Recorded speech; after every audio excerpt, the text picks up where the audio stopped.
Protein के विकृतीकरण के बाद अब हमारा जो नेक्स्ट टॉपिक है वो है एंजाइम। और एंजाइम आपका चौथे नंबर का बायोमॉलिक्यूल है। और एंजाइम के बाद हम विटामिन, न्यूक्लिक अम्लों और हार्मोन को कंटिन्यू करेंगे।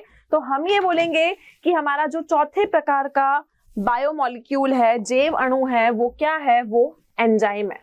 तो हम बोलेंगे यहाँ पर एंजाइम भी आपका एक जैव अणु है। ठीक है, अब ये तो हमने देख लिया कि एंजाइम हमारा एक जैव अणु है, लेकिन ये होता क्या है? तो आप देखोगे कि जो आपका एंजाइम होता है वो मुख्य रूप से आपका गोलाकार प्रोटीन होता है। जो गोल आकार के प्रोटीन होते हैं, जो स्पाइरल फॉर्म में होते हैं, जो हेलिकल स्ट्रक्चर होता है, वही आपका एंजाइम होता है। तो हम बोलेंगे यह कैसे प्रोटीन है? यह एक गोलिका आकार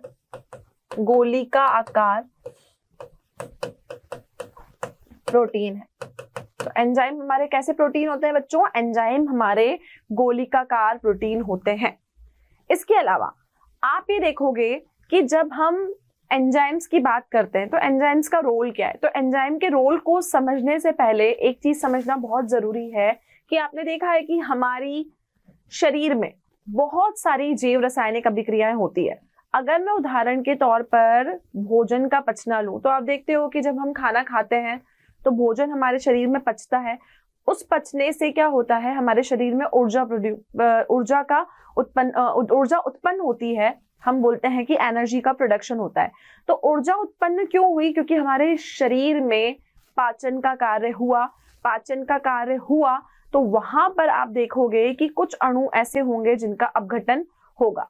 तो हम ये कहते हैं कि जो पाचन की क्रिया हमारे शरीर में हुई और ऊर्जा उत्पन्न हुई, तो उसको उत्पन्न करने के लिए हमने कुछ उत्प्रेरक काम में लिए, हमने कुछ कैटलिस्ट काम में लिए, और वही उत्प्रेरक आपके क्या कहलाते हैं? एंजाइम कहलाते हैं। तो एंजाइम एक्चुअल में है क्या? आपकी बॉडी में अगर कोई भी बायोकेमिकल रिएक्शन चल रही है, अगर आपको उसको स्टार्ट करना है, हम बोलते हैं कि कैटलिस्ट क्या करते हैं, उत्प्रेरक क्या काम करते हैं? किसी भी रिएक्शन को शुरू करने का काम करते हैं। तो उनको शुरू करने के लिए सिर्फ थोड़ी सी ही मात्रा में इन एंजाइम्स की आपको आवश्यकता होती है। तो हम ये लिखेंगे कि हमारे शरीर में, हमारे मानव शरीर में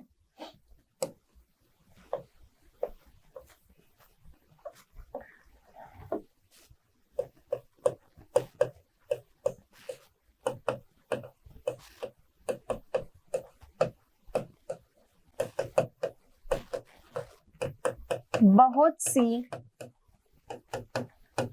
जैव रासायनिक अभिक्रियाएं होती है।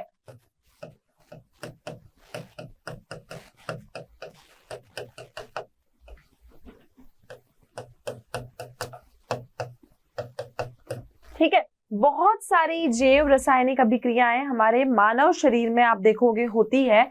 और उन रसायनों के हिसाब से हम क्या कहेंगे? उन रासायनिक अभिक्रियाओं में जो चीजें हमको बहुत ही कम क्वांटिटी में चाहिए, कम अमाउंट में चाहिए, जो उत्प्रेरक का काम करे, वही हमारे क्या होते हैं? वही हमारे एंजाइम होते हैं। तो हम बोलेंगे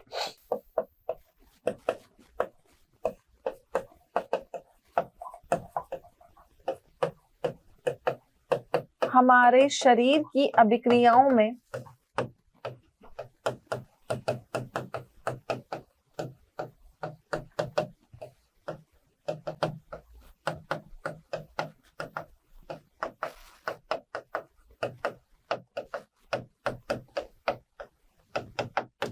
उत्प्रेरक का काम करते हैं।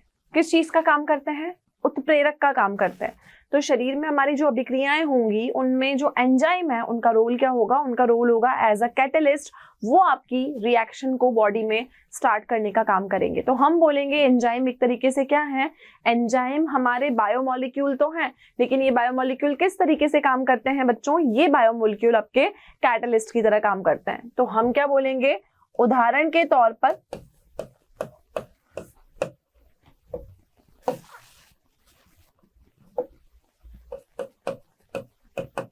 हमारे शरीर में भोजन का पचना। तो भोजन का पाचन 2 स्टेप्स में होता है। ठीक है, सबसे पहले क्या होगा, कुछ अणु ऐसे होंगे जिनका अपघटन होगा, अणुओं का अपघटन, और साथ में जब अणुओं का अपघटन होगा तो आपकी जो ऊर्जा होगी, एनर्जी होगी, वो क्या होगी, प्रोड्यूस होगी। तो हम बोलेंगे अणुओं के अपघटन से ऊर्जा का उत्पन्न होना।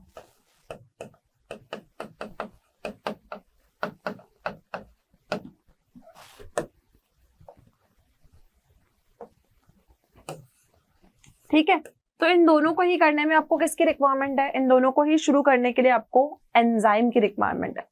अब एंजाइम का नाम कैसे दिया जाता है, देखो, जैसे आपको समझो कि आपने अगर माल्टोज शुगर है, माल्टोज आपकी शुगर होती है, तो माल्टोज शुगर का अगर आपको सुक्रोज से जल अपघटन करवाना है, तो माल्टोज अगर बनता है तो एंजाइम वही होगा जो आपकी शुगर बनेगी। जैसे माल्टोज बनी तो यहाँ पे एंजाइम माल्टेज चाहिए। तो आप देखोगे कि हमेशा जितने भी एंजाइम होंगे सबके नाम के अंत में क्या लगेगा, सबके नाम के अंत में ASE लगेगा। तो आपको ध्यान क्या रखना है, एंजाइम के नाम के अंत में क्या लगता है, ASE लगता है। ठीक है, ASE लगता है तो उदाहरण के तौर पे पहले आप समझिए ASE कैसे लगेगा। जैसे मैंने बोला माल्टेज, मैंने बोला जाइमेज, तो सबके पीछे ASE आ रहा है ना स्पेलिंग में, तो जिनके पीछे S लगता है, ASE लगता है, वो सारे आपके एंजाइम होते हैं। तो आप देखोगे कि किसी भी शुगर का आपने जल अपघटन किया, फॉर एग्जांपल अगर आपने सुक्रोज का जल अपघटन किया, तो आपको पता है कि सुक्रोज के जल अपघटन से माल्टोज मिलता है, लेकिन वो माल्टोज कब मिलेगा, जब आप ये एंजाइम काम में लोगे। तो एंजाइम आपको बहुत ज्यादा क्वांटिटी में नहीं चाहिए होते हैं, थोड़े से एंजाइम ही किसी अभिक्रिया को करने में सहायक है। तो देखो होगा क्या, तो बच्चों उदाहरण के लिए हम समझेंगे।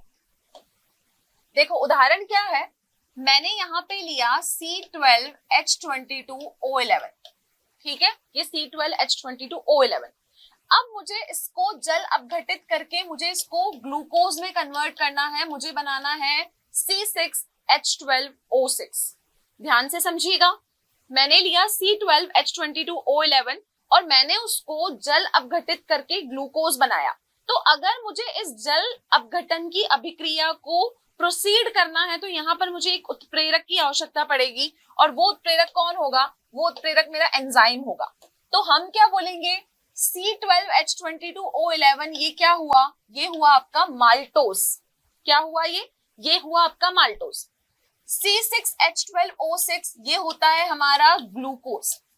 ठीक है, तो माल्टोस को जब मैंने ग्लूकोज में कन्वर्ट किया तो मैंने एक एंजाइम की उपस्थिति में ये अभिक्रिया करवाई, और ये एंजाइम क्या कहलाता है, ये एंजाइम आपका कहलाता है माल्टेज। ठीक है, तो एंजाइम वो उत्प्रेरक हैं जो आपको बहुत ही कम मात्रा में चाहिए, लेकिन रिएक्शन को प्रोसीड करवाने के लिए उनकी आवश्यकता जरूर पड़ेगी। तो माल्टोज से ग्लूकोज बनता है जल अपघटन से, और उस जल अपघटन को प्रेरित करने के लिए हमने यहाँ पे क्या डाला, हमने यहाँ पे माल्टेज डाला। क्लियर है, तो ये था आपका एंजाइम्स और एंजाइम्स के एग्जाम्पल, एंजाइम आपका कैसे काम करता है। तो अब एंजाइम के मैकेनिज्म को अब हम समझेंगे कि कोई भी एंजाइम होती है उसकी क्रियाविधि कैसे होती है। एंजाइम की क्रियाविधि मतलब एंजाइम आपका वर्क कैसे करता है, एंजाइम जो होते हैं उनका मैकेनिज्म कैसे होता है। तो नेक्स्ट है मैकेनिज्म ऑफ एंजाइम।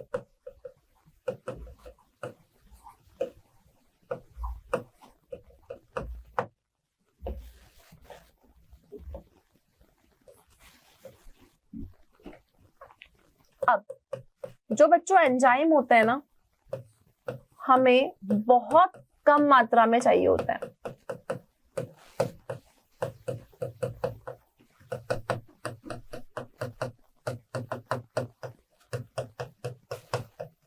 क्यों कम मात्रा में चाहिए, क्योंकि ये किसका काम कर रहे हैं, ये उत्प्रेरक का काम कर रहे हैं, और कैटलिस्ट हमेशा रिएक्शन में थोड़े अमाउंट में ही लिया जाता है। तो कम मात्रा में क्यों चाहिए, क्योंकि ये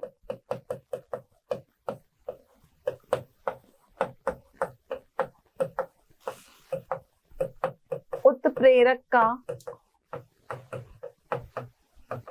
काम करते हैं। ठीक है, अब अब देखोगे आप कि आपने कोई भी अभिक्रिया करवाई, ठीक है, जैसे कि अभी मैंने आपको एक उदाहरण दिया कि सुक्रोज से आपने माल्टोज को बनाया, तो बच्चों यहाँ पर जो संक्रियण ऊर्जा होती है इस क्रियाविधि को करवाने के लिए, तो वो संक्रियण ऊर्जा जो होती है वो आपकी 6 पॉइंट समथिंग होती है। लेकिन अगर आप ये एंजाइम को यूज कर लेते हो तो एंजाइम क्या करता है, उसकी संक्रियण ऊर्जा को कम करने का काम करता है। तो जैसे ही हमने एंजाइम यूज किया, ये उसकी संक्रियण ऊर्जा को क्या करते हैं, कम करते हैं। तो हम देखेंगे कि जैसे ही किसी एंजाइम का यूज होता है उसकी संक्रियण ऊर्जा कम हो जाती है। तो बच्चों हमने ये देखा कि ये जो आपका एंजाइम है ना, ये क्या करेगा, ये किसी की भी संक्रियण ऊर्जा को कम करने का काम करता है। क्या करता है, संक्रियण ऊर्जा को कम करने का काम करेगा।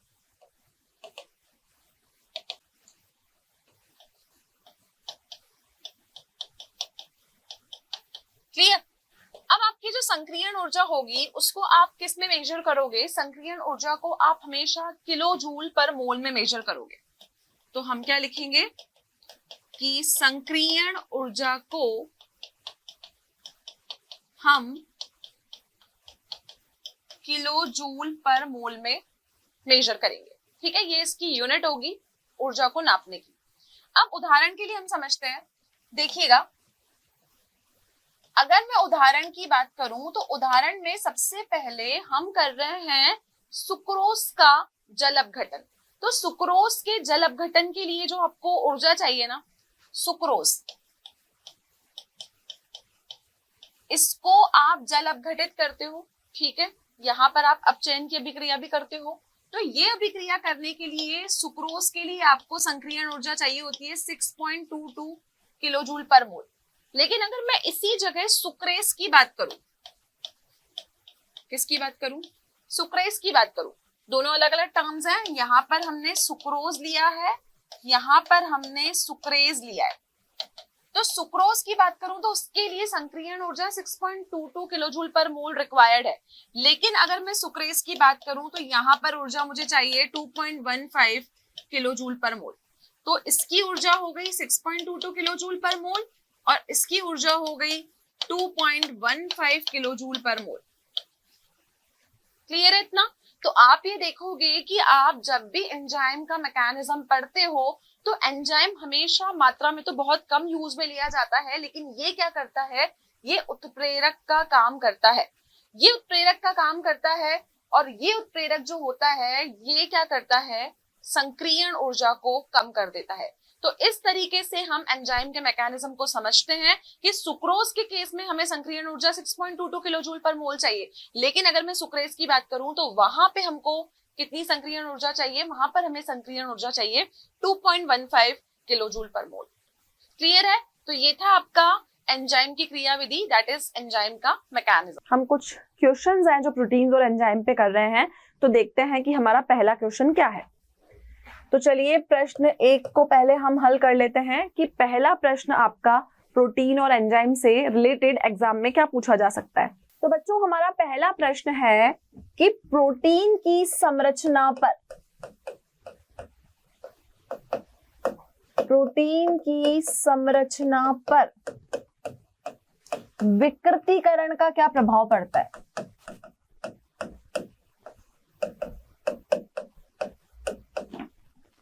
प्रोटीन में आपके सिर्फ कुछ गिने चुने क्वेश्चन ही है जो इंपॉर्टेंट है। जैसे आपसे पूछा जा सकता है कि रेशेदार और गोलीकार प्रोटीन में क्या फर्क है, प्रोटीन की संरचना पर विकृतीकरण का क्या प्रभाव पड़ता है, ये भी एक इंपॉर्टेंट क्वेश्चन है जो आपसे एग्जाम में पूछा जा सकता है। अच्छा, अभी मैंने आपको विकृतीकरण समझाया, तो आप देखोगे कि विकृतीकरण आखिर होता क्या है। अगर कोई भी प्रोटीन आपका उष्मा, ताप, दबाव, क्षार या किसी अम्लीय माध्यम के संपर्क में आ जाता है, तो आप देखते हो कि जो प्रोटीन का स्ट्रक्चर है, जो प्रोटीन का गोलीकार रूप है, वो गोलीकार रूप अपना शेप बदल लेता है, उसके आकार में चेंजेस आ जाते हैं। तो इसकी वजह से क्या होता है कि प्रोटीन जो है वो अपनी प्रॉपर्टीज को खो देता है, प्रोटीन में वो चीजें नहीं रहती जो वो एग्जिबिट करता है। तो आप देखोगे कि जो आपकी द्वितीयक और तृतीयक संरचना है ना, विकृतीकरण सिर्फ उनका होता है, प्राथमिक संरचना पर बेसिकली यहाँ पर कोई फर्क नहीं पड़ता। तो देखें विकृतीकरण पर क्या प्रभाव पड़ता है। तो इसका उत्तर क्या होगा, आपका जो प्रोटीन है वह ताप, ऊष्मा, क्षार या अम्ल की उपस्थिति में, अगर ये इनकी उपस्थिति में, अगर ये आपने इसको किसी से भी रिएक्ट करवा दिया, अगर आपने उसका टेम्परेचर चेंज कर दिया, प्रेशर चेंज कर दिया, उसमें कोई एसिडिक और बेसिक मीडियम डाल दिया, तो क्या होता है, प्रोटीन अपना प्राकृतिक लक्षण खो देता है। प्राकृतिक लक्षण जो होते हैं ना प्रोटीन के, वो नहीं रहते उसमें। प्राकृतिक लक्षण खो देता है। तो उन प्राकृतिक लक्षणों को खो देने के कारण हम ये देखते हैं कि उसका गोलिक आकार में परिवर्तन आ जाता है। गोलिक आकार में परिवर्तन आ जाता है और इसे ही हम विकृतीकरण कहते हैं। इसे हम क्या कहते हैं, इसे हम विकृतीकरण कहते हैं। तो इसके गोलिका आकार में जो परिवर्तन आया, इसी को हम विकृतीकरण कहते हैं। और बच्चों, इस विकृतीकरण का इफेक्ट जो होता है वो प्राथमिक संरचना पर नहीं पड़ता। प्राथमिक संरचना पर विकृतीकरण का अभाव नहीं आता।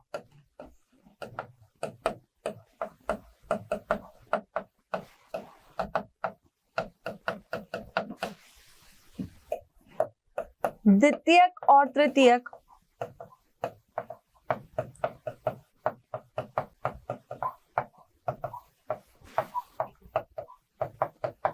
संरचना पर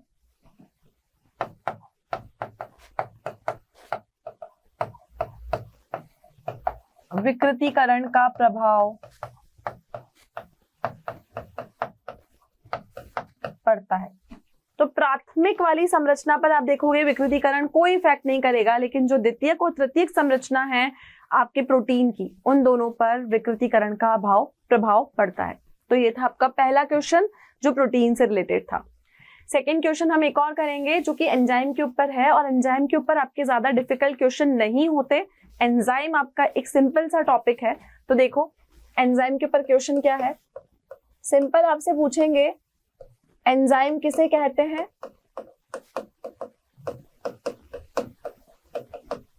उदाहरण दीजिए।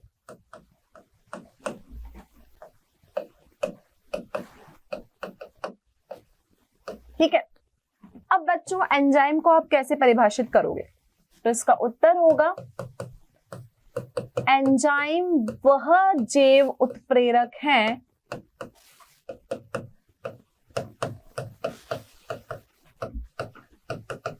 जो किसी भी जीव में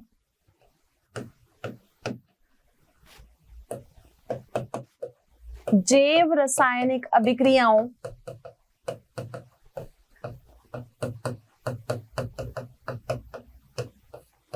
को समन्वय करते हैं। ये वह उत्प्रेरक हैं जो किसी भी जीव में जितनी भी आपकी बायोकेमिकल रिएक्शंस होती हैं उनको कंप्लीट करने का काम करते हैं। अब बच्चों एंजाइम के लिए हमारे पास में उदाहरण है।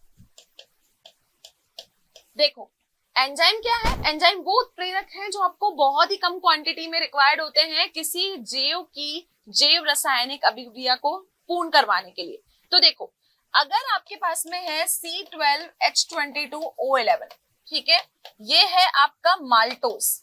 ये क्या है, ये आपका माल्टोज है। अब अगर मुझे माल्टोज को ग्लूकोज में परिवर्तित करना है, C6H12O6 आगे 2 लगाएंगे, ये आपका ग्लूकोज है। ग्लूकोज का फॉर्मूला आप जानते हो, ठीक है। अब हमको क्या करना है कि अगर जब हमको माल्टोज को ग्लूकोज में कन्वर्ट करवाना है ना, तो माल्टोज को ग्लूकोज में कन्वर्ट करवाने के लिए मुझे यहाँ पर एक एंजाइम की आवश्यकता होगी जो क्वांटिटी में तो कम लगेगा लेकिन इस रिएक्शन को प्रोसीड करवाने के लिए बहुत जरूरी है। तो यहाँ पर हम कौन सा एंजाइम यूज करेंगे, वो एंजाइम होगा हमारा माल्टेज। तो माल्टोज को ग्लूकोज बनाना है तो माल्टोज को ग्लूकोज बनाने के लिए हमें कौन सा एंजाइम चाहिए? हमें माल्टेज एंजाइम चाहिए। तो ये था आपका प्रश्न, एंजाइम क्या होते हैं और उसका उदाहरण। और आज का लेक्चर हमारा यहीं कंप्लीट होता है। और बेसिकली इस लेक्चर में हमने प्रोटीन का विकृतीकरण और एंजाइम की चर्चा की। प्रोटीन का विकृतीकरण टॉपिक इस चैप्टर का इंपॉर्टेंट पार्ट है। अगर मैं प्रोटीन की बात करूं तो प्रोटीन में से जो क्वेश्चन अराइज होता है वो 2 ही क्वेश्चन बनते हैं। पहला तो प्रोटीन का विकृतीकरण समझाइए, और दूसरा आपके जो रेशेदार प्रोटीन है और गोलीकार प्रोटीन है उन दोनों में क्या अंतर है। क्लियर? तो बच्चों ये लेक्चर हमारा यहीं कंप्लीट है। इस लेक्चर से रिलेटेड अगर आपको कोई भी क्वेश्चंस, कंटेंट या डीपीपी की रिक्वायरमेंट है तो आप डाउनलोड कर सकते हैं हमारा motion learning app. Next class में हम फिर मिलेंगे और स्टार्ट करेंगे हमारा एक फ्रेश न्यू टॉपिक जो होगा विटामिन्स, और वो होगा हमारा अगले प्रकार का जैव अणु। तो हमारे साथ कनेक्टेड रहिए। Thank you so much. Have a great day.